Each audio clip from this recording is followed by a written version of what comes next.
السلام عليكم ورحمة الله وبركاته. ازيكم يا حبايبي؟ عاملين ايه؟ وحشتوني كتير كتير كتير. جايلكم فيديو جديد، وقبل ما نبدأ الفيديو نصلي على الرسول ونسلم الله. شوفوا حبايب قلبي، عليه الصلاة والسلام، حبيبي يا رسول الله. طبعا زي ما شفتوا في اول فيديو كده، تعالوا نشوف بقى الطعام ده احنا عملناه ازاي. طبعا احنا قدامنا دلوقتي فيش وطحال. فيش وطحال كل الناس بتحبها، مفيش حد ما بيحبهاش. طبعا بتتغسل كويس جدا جدا جدا. اول حاجة بتتغسل بالمية والملح والليمون والخل، ودي خامس مرحلة، والدقيق. دي خامس مرحلة حبايب قلبي اللي انتوا هتشوفوها قدامكم دي. تمام، هنشوفها مع بعض، بس نقطعها مع بعض الاول علشان نروح نشوف هنعمل ايه فيها.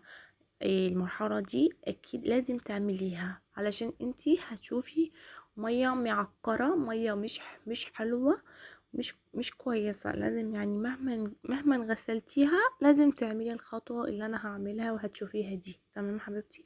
بقطعها بالشكل ده، بحطها في مصفى بالشكل اللي انتوا شايفينه ده. تمام تمام. ايه يلا حبايب قلبي، كله يصلوا على الرسول المصطفى عليه افضل الصلاه والسلام. حبيبي يا رسول الله. إيه لا اله الا انت سبحانك اني كنت من الظالمين.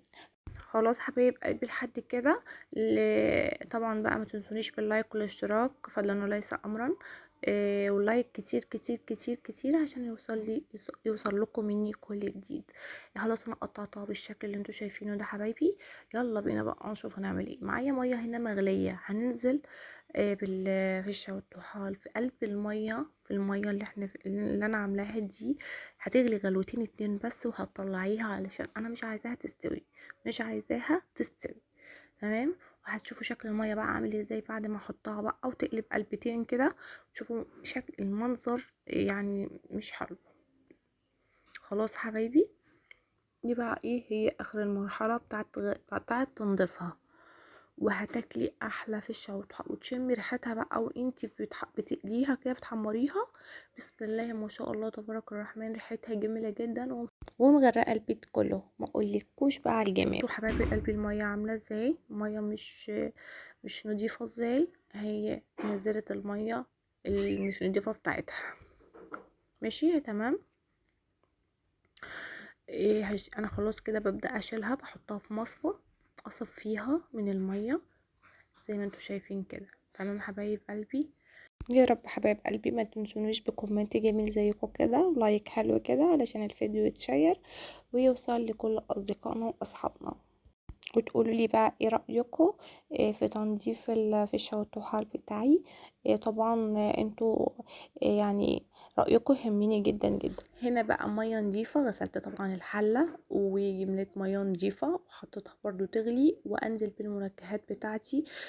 بصلاية، طماطمتين، جزر، ورق لوري، بتاع ده اللهم صل وبارك على الحبيب عليه افضل الصلاة والسلام. مستكة وحبهان. المنكهات بتاعتي، وانزل بالفشة والطحال بتاعتي تاني، واسيبها بقى. هي بقى خلاص بقى، دي بقى ايه، انا بسويها بقى، انا كده بسويها خلاص. وهتشوفوا بقى الشوربة بتاعتها شكلها عامل ازاي. شكلها جميل وفاتحة وحلوة وريحتها جميلة جدا جدا. تمام حبايب قلبي.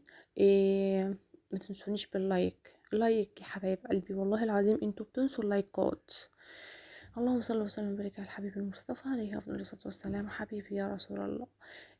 خلاص كده حبايبي، ماشي. انا كده نزلت فيها كلها وهسيبها تستوى خالص، وهتشوفوا شكلها عامل ازاي بعد ما تستوي.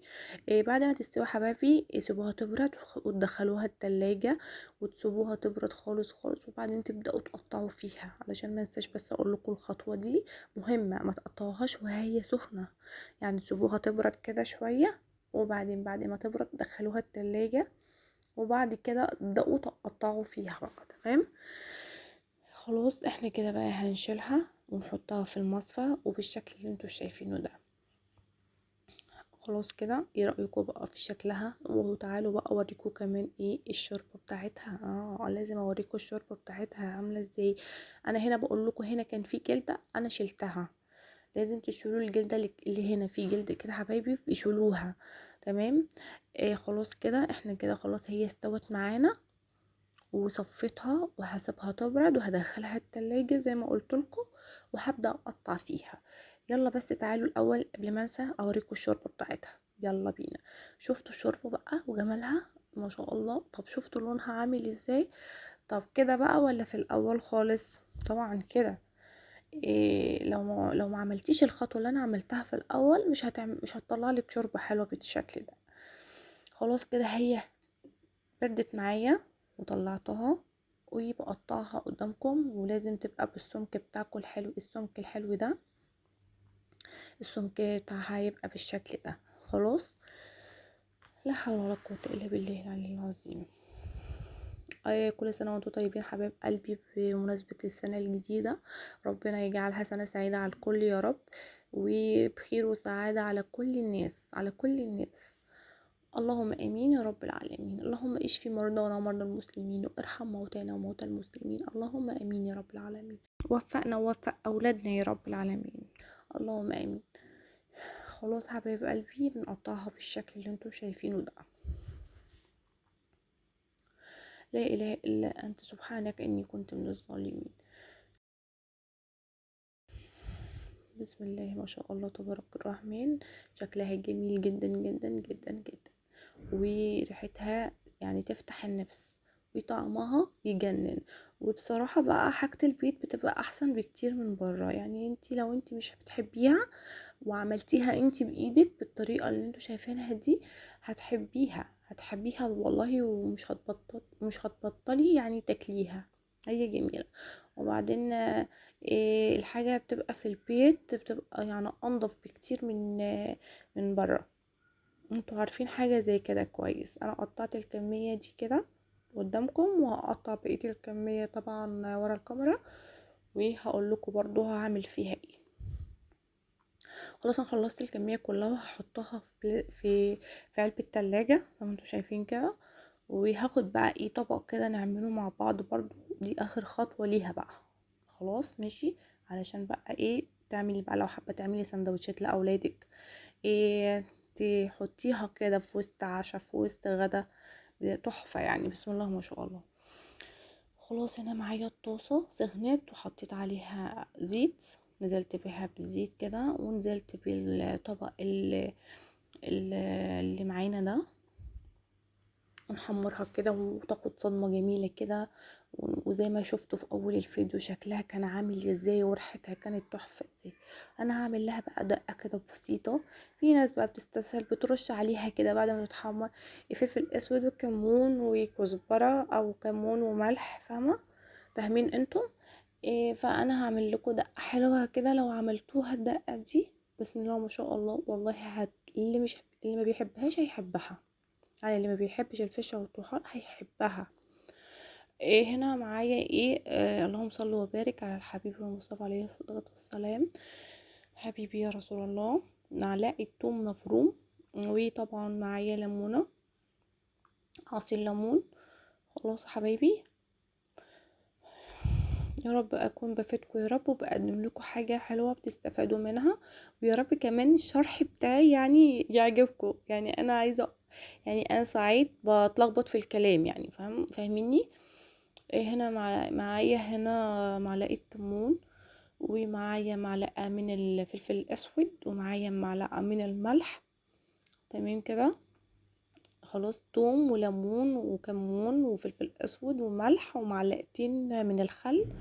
وبسم الله ما شاء الله بقى تبارك الرحمن. الدقة دي جميلة جدا جدا جدا، وهتخلي طعم الفشة دي بصوا هتوديها في حتة تانية خالص. تمام كده حبايبي. لحد كده اللي لسه معايا لحد هنا يصلي بقى على رسول المصطفى عليه افضل الصلاه والسلام، وما ينساش بقى يعمل لي اللايك الجميل بتاعكم ده اللي ما يحرمني يا رب منه ابدا، منكم ابدا ابدا ابدا. خلاص كده معايا هناخد بقى الدقه بتاعتنا ونحطها نضيفها على الفشار والطحال بتاعنا، ونقلبها بقى ونقدمها. ويلا بقى الف هنا على قلوبكم وعلى قلوب اللي اكل منها. بسم الله ما شاء الله تبارك الرحمن. كان طبق جميل جدا وخلص بسرعة، وبسم الله ما شاء الله. يعني مش قادرة اقول لكم على ريحته، يجنن يجنن يجنن.